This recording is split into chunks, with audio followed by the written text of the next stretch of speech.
Bonjour, Coralie Marjolais, je suis la présidente de l'association Imagine. Imagine est une association de patientes atteintes de cancer gynécologique pelvien et de proches. Bonjour, je suis Benoît You, médecin oncologue médical au CHU de Lyon, c'est aux Hospices Île de Lyon, et j'ai une activité importante dans les cancers gynécologiques pelviens.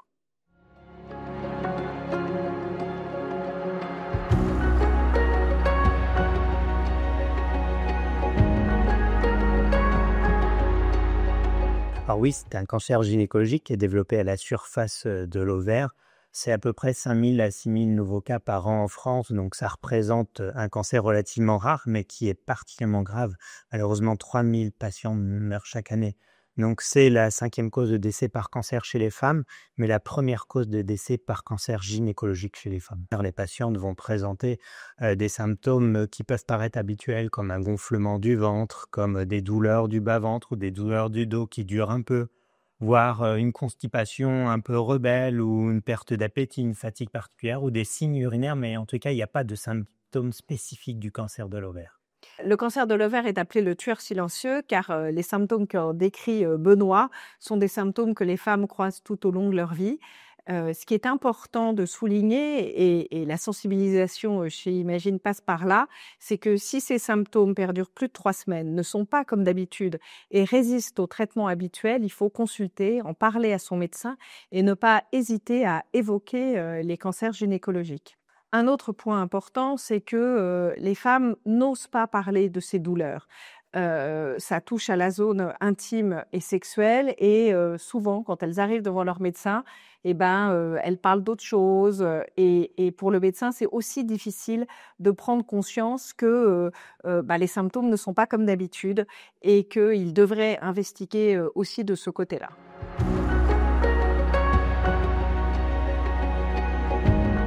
Il est vrai que 75% des cancers de l'ovaire sont diagnostiqués à un moment où les cellules sont sorties de l'ovaire proprement parler. Elles ont envahi des structures à côté, par exemple le péritoine, qui est cette enveloppe que nous avons de façon normale et qui enrobe les ovaires, les organes gynécologiques, mais également le tube digestif et le foie. C'est ce péritoine et les cellules se sont mises sur le péritoine et c'est à ce moment-là que les symptômes vont apparaître, par exemple le gonflement de ventre, ou parce qu'elles se sont mises à distance sous forme de métastases. Donc anatomiquement, il y a une explication liée au fait que l'ovaire lui-même n'est pas innervé. Donc, quand ça se développe à la surface, on ne sent rien. Et c'est l'envahissement d'autres structures qui va contribuer au développement des symptômes chez cette patiente. Et puis, il y a des raisons qui sont liées à l'organisation de soins. C'est un cancer qui est rare, avec des symptômes qui sont non spécifiques. Et du coup, les patients ne vont pas forcément aller consulter dès lors qu'elles ressentent ces symptômes-là. Et puis, il peut y avoir un retard diagnostique lié au fait que le médecin gynécologue ou le médecin traitant n'y pensera pas, ne va pas demander les examens nécessaires. Et donc, la maladie va avoir le temps aussi de progresser. Comme l'a dit Benoît, c'est essentiel pour les dames de consulter et de se préoccuper aussi de ces douleurs-là, même si elles ont le sentiment qu'elles n'ont pas le temps ou que c'est des choses qu'elles ont connues à un autre moment. Une des images qu'on utilise beaucoup chez Imagine, c'est le masque dans les avions. Quand il y a les consignes de sécurité, en cas de dépressurisation de la cabine, on indique que quand les masques vont tomber, il faut d'abord se mettre le masque à soi-même pour pouvoir aider les personnes qui sont autour. Les femmes, souvent, après la ménopause, puisque la plupart des cancers de l'ovaire arrivent après la ménopause, s'occupent beaucoup des personnes qui sont autour d'elles, de leurs enfants, de la personne avec qui elles vivent, de leurs parents ou de leur carrière et s'oublient un peu et oublient de consulter et ne prêtent pas attention à ces symptômes.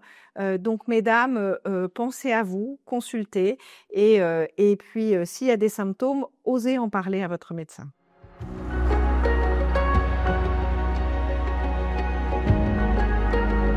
Alors c'est très important, le diagnostic tardif n'est pas une fatalité, il y a des moyens de pouvoir améliorer ça. C'est d'abord une sensibilisation de la société, de la communauté médicale. Il est très important que les patientes, même après la ménopause, continuent à avoir un suivi gynécologique, qu'elles voient leur gynécologue tous les ans.